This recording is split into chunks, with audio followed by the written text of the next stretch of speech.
नमस्कार मित्रांनो, शिवरुद्र फार्मच्या चॅनलवर आपलं सहर्ष स्वागत आहे.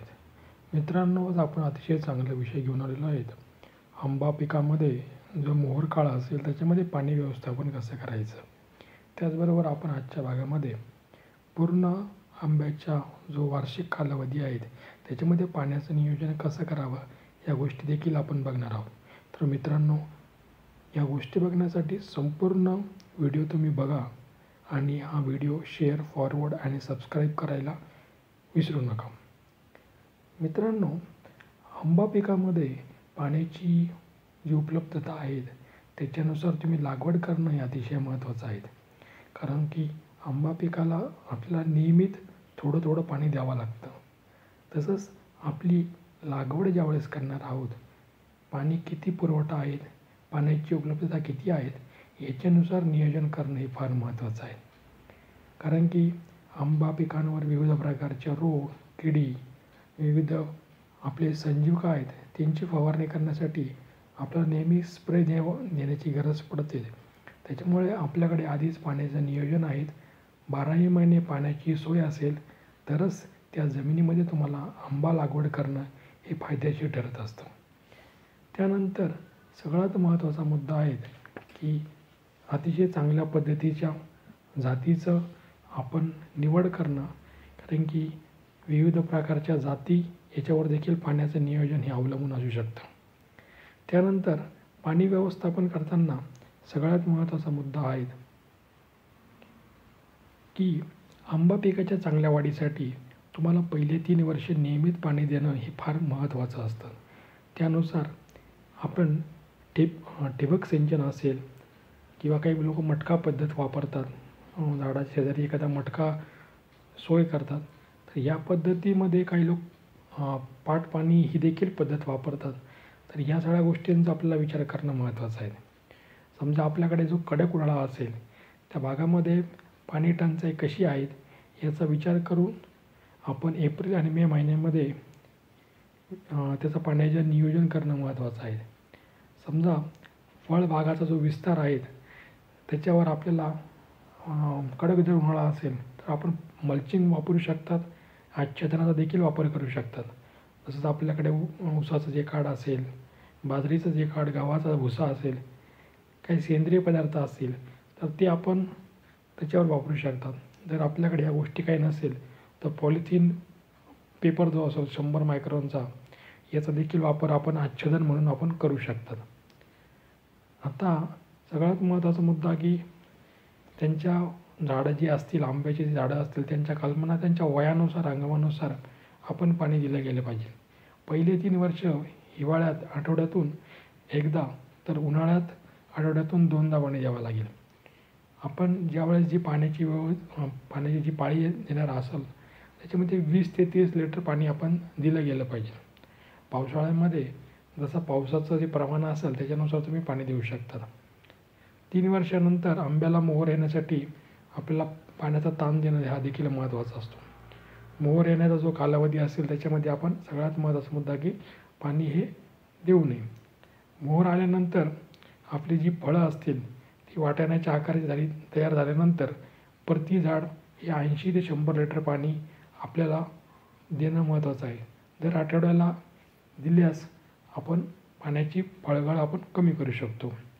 पाणी देण्यासाठी जो आपला बुंदा आहे त्याच्या बुंदेभोवती आपल्याला आळं करणं देखील हे महत्त्वाचं आहे. ठिबक सिंचन जर असेल किंवा मटका पद्धत आपण वापर करणार असाल तर आपण 50% पाण्याची बचत करू शकतो व त्याच्यामुळे आपल्या उत्पादनामध्ये देखील वाढ होते. फळ धरण्याच्या जो अवस्था आहेत त्याच्यामध्ये आपण पाणी व्यवस्थापन करून ह्या गोष्टी देखील महत्त्वाच्या आहेत की झाडाचा जसा विस्तार आहे त्याच्यानुसार आपण ड्रिपरची संख्या आपण ठरवू शकतो. पाण्याची कमतरता असणाऱ्या ठिकाणी प्रत्येक झाडास 60 ते 80 लिटर पाणी आपल्याला देणं महत्त्वाचं आहे आणि 15 दिवसानंतर 2 ते 3 वेळेस आपल्याला पाणी देणं महत्त्वाचं आहे. त्यामुळे आपल्या झाडाची जी वाढ आहे ती अतिशय चांगल्या पद्धतीने होऊ शकते. आता पाणी कमतरता असणाऱ्या ठिकाणी ज्यावेळेस आपण फळ असेल त्या फळांची आपल्याला विरळणी करून घेणं देखील महत्त्वाचं आहे.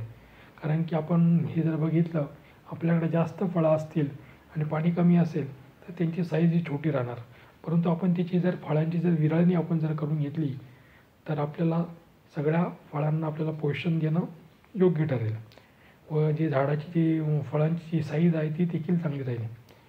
विरळणी करताना आता लक्षात घ्यायची, ज्या पद्धतीने जी लहान फळे असतील, वेडीवाकडी असतील, तडकलेली असतील, ती फळे तोडून घ्यायची आणि जी चांगली फळे आहेत ती चांगली फळे आपण ठेवायची. त्याच्यामुळे जो फळांचा उर्वरित जी फळं असतील त्यांचा दर्जा हा सुधारू शकतो. आता उन्हाळ्यामध्ये जर आपल्याला पाणी बचत जर करायची असेल तर आणखी एक महत्त्वाचा मुद्दा आहे, किंवा बुरशीजन्य रोग आपल्याला त्याचा प्रादुर्भाव टाळायचा असेल तर जी आपली झाडं असतील त्यांच्या बुंद्याला आपल्याला बुंद किंवा खोड जे असतील त्यांना 1% बोर्डोपेश म्हणजे 1 किलो मुरचूद अधिक 1 किलो कळीचा चुना त्याच्यामध्ये 10 लिटर पाण्यामध्ये आपण भिजवायचा. त्याच्यामध्ये तुम्ही एखादं बुरशीनाशक घेतलं तरी चालू शकतं, नाही घेतलं तर काही हरकत नाही, कारण की आपण ऑलरेडी त्याच्यामध्ये बोर्डो पेस्ट करणार आहोत. तर हे आपल्याला ब्रेस्टच्या साहाय्याने आपल्याला झाडांना लावणं हे महत्त्वाचं असतं.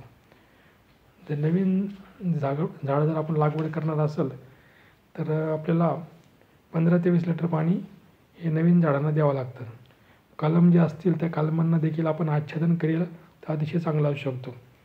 अतिशय छोटे झाडं असतील आपण त्याला शेडनेटचं कवरिंग करू शकतो. आणि जर आपल्याकडे पाण्याची अतिशय कमतरता जर असेल तर आपण एक पहिला मुद्दा बघितला की विरळणी करू शकतो. त्याचबरोबर सगळ्यात महत्त्वाचा मुद्दा असा आहे की आपल्याकडे कैऱ्या जर असतील तर कैऱ्या आपण डायरेक्ट बाजारपेठेमध्ये जर विक्री केली, कारण की आपण जर पाण्याची कमतरता जर खूपच कमी असेल आपण कैऱ्या विकून देखील चांगले पैसे मिळू शकतात. आपण पिकलेल्या आंब्याची जास्त वाट बघण्याची काही गरज नाही. त्याचबरोबर सगळ्यात महत्त्वाचा मुद्दा असा आहे की आपला मोहर कालावधी आहे आणि या मोहर कालावधीमध्ये आपल्या बागेमध्ये जे वापसा ही कंडिशन असणं फार महत्त्वाची आहे. कारण की आम्ही बघत असतो बऱ्याच ठिकाणी खूप जास्त पाणी दिलेलं असतं, काही ठिकाणी जमीन ह्या कोरड्या असतात, त्या ठिकाणी मोहर गळ पण होते. जास्त पाणी नाही आणि कमी पण पाणी नाही, तर याचं नियोजन करणं फार महत्त्वाचं आहे.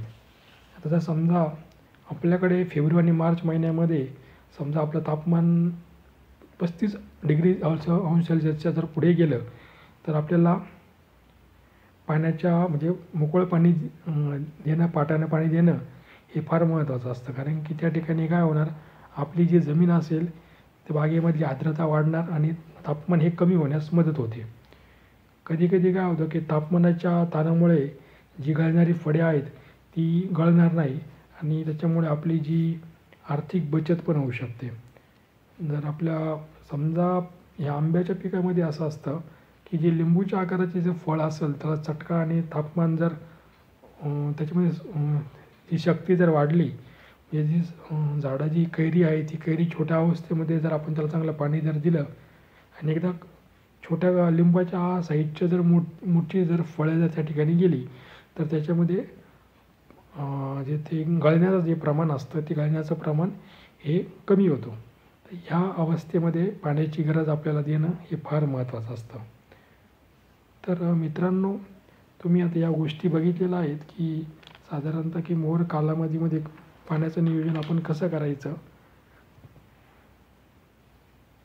त्याच्यामध्ये जर सगळ्यात महत्त्वाचा जो मोहर गळतो की ज्या जमिनीमध्ये खूपच तापमान हे जी तापमानामुळे काही काही ठिकाणी जमीन फार सुकलेल्या असतात आणि पाणी वाळतात, तर अशा ठिकाणी आपण सांगितल्याप्रमाणे आच्छादन करणं हे देखील महत्त्वाचं आहे. त्याचबरोबर सगळ्यात महत्त्वाचा मुद्दा की काही काही लोक काय करतात की मटका पद्धत वापरतात, जेणेकरून ते पाणी ड्रिपच्याद्वारे हळू जसं की जो रांजण असेल किंवा मटका असेल की ड्रिपसारखंच ते पाणी हळू पाझरतं. तर ते पाणी आपण तशा पद्धतीने तुम्ही पाण्याचं जर नियोजन जर केलं तर तुम्ही तुमच्या पाण्याची गरज आहे ती भागवू शकतात आणि वर्षभर पिकाला थोड्या थोड्या प्रमाणात पाणी देऊ शकतात. परंतु याच्या महत्त्वाच्या आम्ही अवस्था सांगितलेल्या आहेत. मोहर आल्यानंतर मोहरमधून एकदा तुमची सेटिंग झाल्यानंतर पाणी देणं हे फार महत्त्वाचं आहे. मोहर येण्याच्या अगोदर तुम्ही पाणी तर कमी दिलं तरी काही हरकत नाही, परंतु त्यानंतर तुम्हाला नियमित अंतराने पाण्यामध्ये जमिनीमध्ये वापसा कंडिशन असेल त्या पद्धतीने पाणी देणं हे फार महत्त्वाचं आहे. तर मित्रांनो, अशा माहितीपूर्ण व्हिडिओ बघण्यासाठी आमच्या चॅनलला सबस्क्राईब करायला, लाईक करायला, शेअर आणि फॉरवर्ड करायला विसरू नका. धन्यवाद.